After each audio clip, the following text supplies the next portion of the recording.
Hey, Tim, how was your recovery after the awards on Friday night? Yes, I was a very good boy, but Yeah. then again, it wasn't my birthday, No, true. but I stayed up past my bedtime, which I was very, very impressed with myself for. Yes. Well, I partied long after your bedtime, I promise you. We literally had, I have to just give a shout out to the team, Louise, Maddie, Pamela and Kate in particular. They did just such a phenomenal job with it, didn't they? It was absolutely unreal. I mean, there's no playbook for this one, so they had to make it up as they were going along. Yeah. And you're right, they just manoeuvred their way around, and any problem that came up on the night, they dealt with it. Nobody had to see it, nobody saw it, but No. and also I think we have to recognise Toby too. He did a wasn't phenomenal. He fabulous? Yeah, he did a great job. He really did. And any time that it didn't sort of work the way he thought it was going to be, that cracked him up. So it was a great night. Yeah, he was awesome. But as always, and Leanne, you know this more than most people, as always, when something looks like it's just flowing and it's easy, it's because somebody in the background's done a heck of a lot of work. And I think, as you said, Louise and her team, that was why it worked so well. Yeah, they certainly did a fantastic job, and we literally had hundreds and hundreds and hundreds of people online, which was incredible. Yeah. Feedback's been amazing, and apparently there's been a whole lot of requests for our little dance routine. So the team are going to put that up on YouTube, I believe, despite my better judgment. But anyway, really, what do you do, right? Yeah. Anyway. Okay. Yeah. I can change my name by deed poll, I suppose.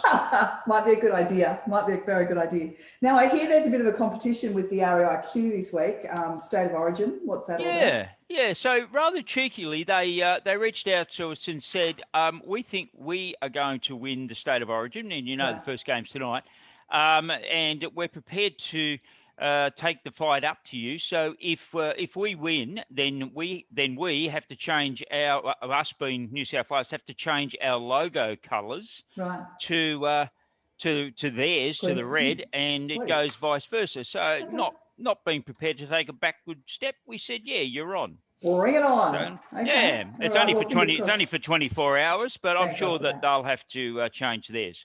Yeah, let's hope so. All righty. Have we got an update on the traineeship position? Yes, the trainees. We had a very, very good meeting with Minister Cash's office. So you know that there has been some marketing kicking around about the trainees. Yep. Yes, but we were somewhat reluctant to go out in that because there was a lot of uncertainties kicking around about the 28,000 and all the rest.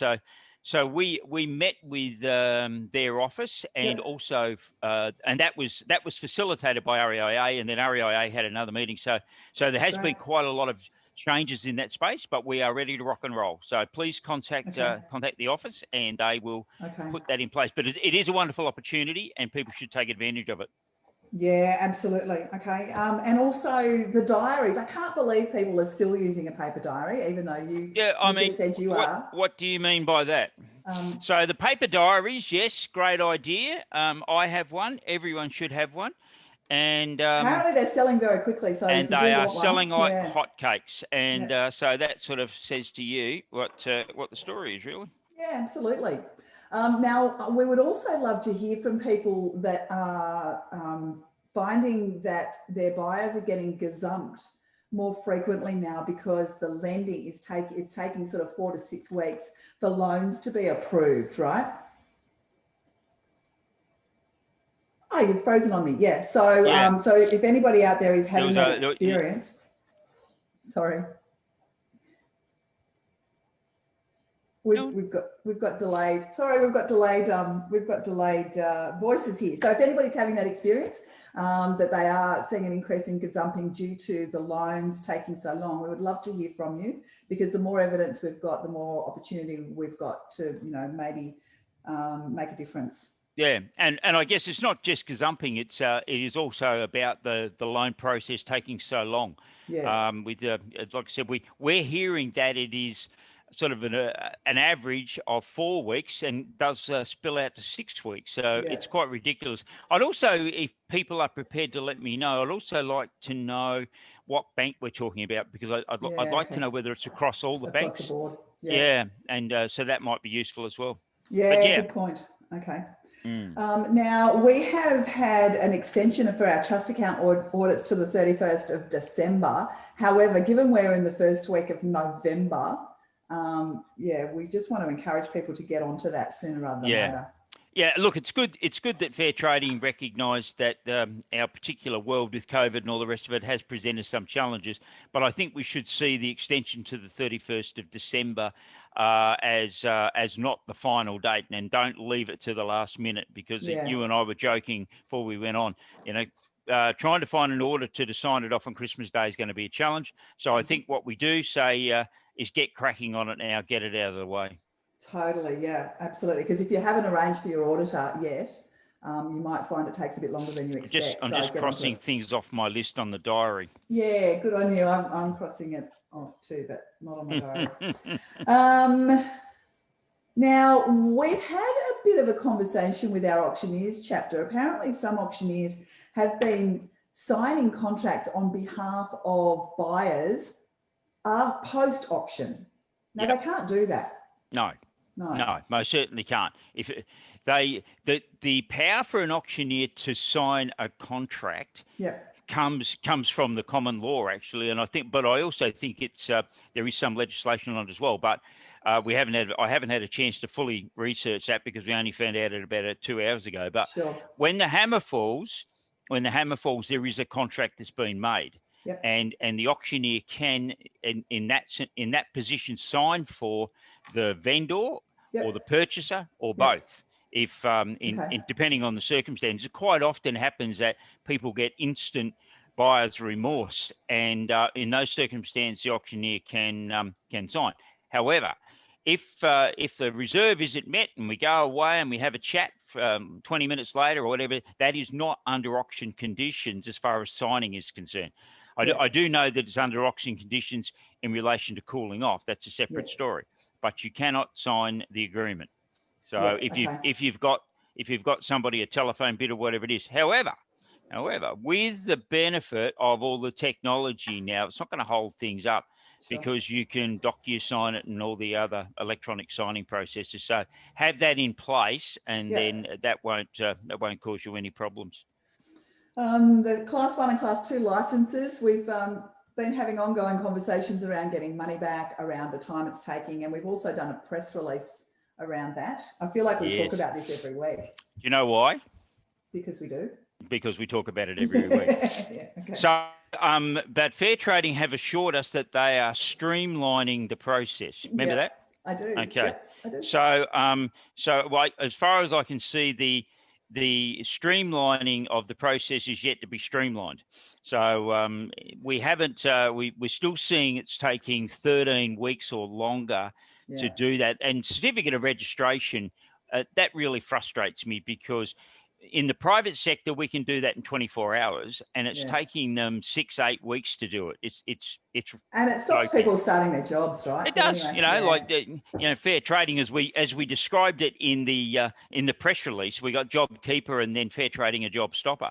So but they really do need to lift their game in there. But if anybody would like a copy of the press release, more than happy to give them that. And if they want to highlight it in their local media, that's great. Now, finally on this, I have not, nor will I, give up on recovering the money that is due to agents from getting their Class 1 whilst holding their Class 2. Yeah. So, it's a never-ending story. Maybe it'll be a Christmas present to agents. What do you think? Compliant forms. I had no idea that we had over 800 forms around the country for real estate. That just blows my mind. Yep. I think WA is the leader. They've got 120 forms. Wow. So they've got a form to fill in a form. Unbelievable. WA. IWA. Right. But our forms are growing in number as well, and I think the reason for that is just for efficiencies, and people are taking comfort in the fact that if they have those standard forms, and obviously there's been a lot of effort gone into it at our end by the chapters who have looked at it, socialised it, to the nth degree, then we've sent it out for external legal input, etc., and we say, this is the form. So, and I mean, obviously I knew that we had to do a whole raft of new forms for the 23rd of March, but that's not the only time we've updated the forms. no. Like the forms get updated, it seems like every month. Yeah, sometimes even more so than that. Really? Which is a very good point, actually. The world we now live in, having said my paper diary, Yeah. but as far as forms are concerned, because they must be compliant, and that's the reason that we spend so much time and so much energy on making sure that they are. Yeah. To ensure that the ones that you are using are compliant, you are far better to be online, because we can change them at will there. Yeah. And make them compliant. Whereas if you buy paper forms and you are out in the field Yeah. and you've still got the old stock sitting on your shelf, etc., well, you can see the problem. Yeah, So totally. it's much better to be using the online forms. But the makes amount sense. of changes that go through in that space is incredible, particularly in property management. Yeah, And okay. all of that area is just it's just a work in progress constantly. Okay. Now, authorised. You love the word authorised. I do. And we're going to talk about it for the very last time This today. is it, but we are going to put it into the documentation that follows this. But yes, of course. we have been told by Fair Trading that the word authorised applies only to the electronic environment for trust accounts. Okay, so if you're having checks, if that is how you are still doing it, which would be the minority, I would have thought out there, then the licensee in charge must sign the check. Yeah. All right, to withdraw money from the trust account. However, in the electronic environment, providing the licensee in charge has inspected the batch and they can demonstrate that they've done that, they can then authorise some other person in the business to withdraw the money from the trust account. So that's what the word authorised now means.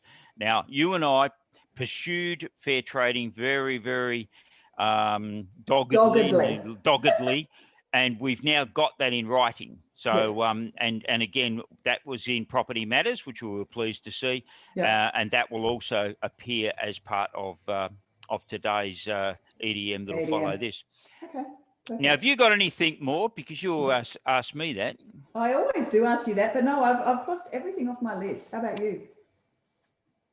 Oh, look at that. The diary's even closed. Righto. Done. All right. Well, you enjoy the rest of your time away, because I know you're not even in Sydney and you're still working like you are. But yeah. I'm over here with my mummy. She's taking care of me. Oh, that's very kind of her, and I can't wait to hear her reaction to your dance routine. All right. You take care. All I'll right. talk to you soon. You too. See you later. Bye. Bye.